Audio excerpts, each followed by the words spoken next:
समाचार नेटवर्क में आपका स्वागत है। आज हम आपको मिलाते हैं ऑल इंडिया मजलिस-ए-इत्तेहादुल मुस्लिमीन के राजस्थान प्रदेश अध्यक्ष जमील साहब से। जमील साहब, पहला सवाल आपसे ये है कि आप पूरे राजस्थान में अपने कितने कैंडिडेट उतारेंगे 2023 के विधानसभा चुनाव में? देखिए, पूरे राजस्थान में हम हमारी पार्टी की तरफ से 30 से 35 कैंडिडेट हम लोग उतारने जा रहे हैं इस बार 2023 के विधानसभा चुनाव में। 30? जी हाँ, 30 से 35। 30 से 35 कैंडिडेट उतारेंगे, तो 10-5 के नाम गिनाएंगे क्या? देखिए, जो हम लोग जो नाम घोषित कर चुके हैं वो मैं आपको बताता हूँ। 3 हम लोग घोषित कर चुके हैं। आने वाले हफ्ते में हम लोग 6 से 7 नाम और घोषित करने वाले हैं। 3 जो घोषित कर चुके हैं हम लोग वो है हवा महल विधानसभा से मैं खुद लड़ रहा हूँ चुनाव।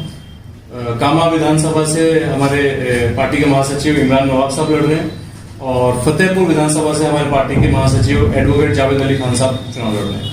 अच्छा, जयपुर हवा महल क्षेत्र से आप खुद लड़ेंगे चुनाव? जी हाँ साहब, मैं खुद लड़ रहा हूँ। जमील साहब, एक बात बताइएगा, हमेशा इस पार्टी पर आरोप लगते हैं कि इस पार्टी के कैंडिडेट जहां से खड़े होते हैं वहां से बीजेपी को फायदा होता है और बीजेपी की B-टीम घोषित कर देते हैं लोग।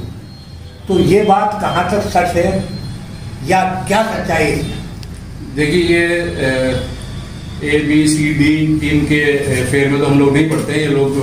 ये सिर्फ और सिर्फ कांग्रेस ने हमें एक तमगा दे रखा है कि हम लोग बीजेपी की B टीम है। लेकिन अगर आप कांग्रेस का इतिहास उठा के देखेंगे, कांग्रेस के आंकड़े उठा के देखेंगे, अगर हम आंकड़ों की बात करें तो कांग्रेस असल में बीजेपी की B टीम का काम कर रही है।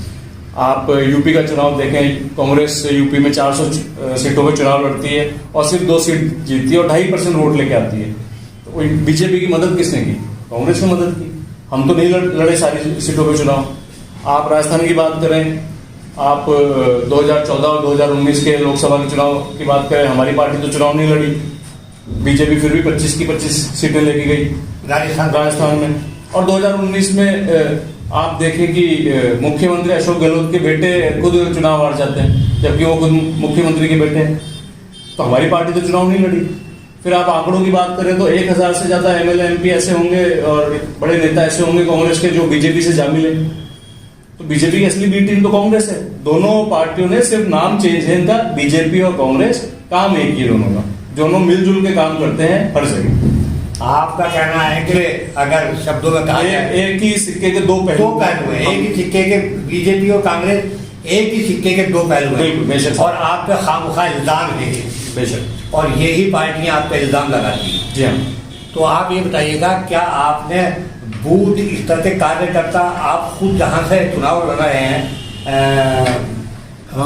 जयपुर के हवा महल विधानसभा क्षेत्र से, तो क्या बूथ स्तर लेवल तक के आपने कार्यकर्ता वहां मजबूत कर दिए, बूथ लेवल मजबूत कर दिए? जी हाँ, जैसा कि मैंने आपको बताया कि हम लोग हमारी पार्टी 30 से 35 सीटों पर चुनाव लड़ने वाली है। लेकिन हम लोग चुनाव वही लड़ेंगे, नाम वही के डिक्लेयर कर रहे हैं जहां हमारी बूथ लेवल कमिटीज बन चुकी हैं।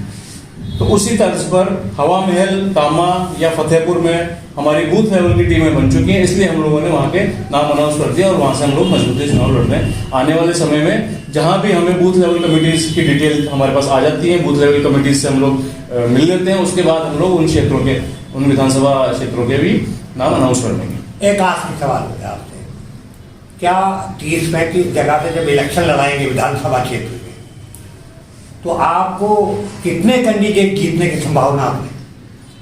देखिए, हम चुनाव लड़ रहे हैं पूरी मेहनत से। हार और जीत हमने अल्लाह के ऊपर छोड़ रखा है। हम लोग कहीं पर भी हारने के लिए चुनाव नहीं लड़ रहे हैं या किसी को हराने के लिए चुनाव नहीं लड़ रहे हैं। हम जहां से भी चुनाव लड़ेंगे, हम खुद जीतने के लिए चुनाव लड़ेंगे। मेहनत पूरी रहेगी इंशाल्लाह, बाकी हार और जीत अल्लाह के हाथ में। आपका बहुत बहुत शुक्रिया समाचार नेटवर्क से बात करने के लिए। थैंक यू, धन्यवाद।